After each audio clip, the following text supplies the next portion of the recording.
දෙන්න ඉක්මනට දෙන්නකෝ. අනේ මට ලැජ්ජයිනේ.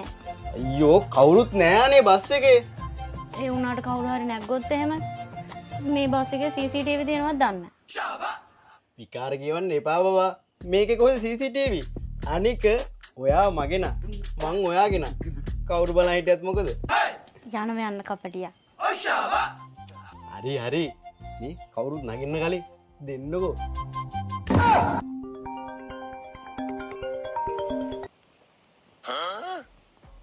කවුද?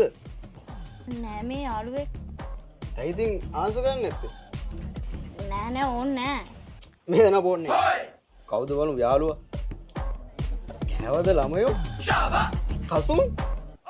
මේ තමුසේගේ එක්ස් නේද?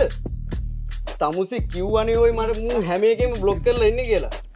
හරි මං කතා කරාට මගුණටන්න කියේ නෑනේ. මගේ සෙවනේ මං හිතුවේ ඔය දැන්වත් තමුසේ හැදිලා කියලා. මං සමාව දුන්නානේ තමුසේට මොන වැරද්ද කරත් මෝඩ ගෙම්බෙක් වගේ. හරි ඉතින් වැරද්ද මගේ. ඔයා කියන විදිහට මං ඔයාගේනේ. එතකොට වැරද්ද කාගේද?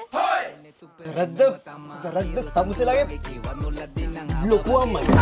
කවදි මං සුළු වැරද්දට සමවදී මම ගොනා වුණා එප ගෑනු වරිගෙනම්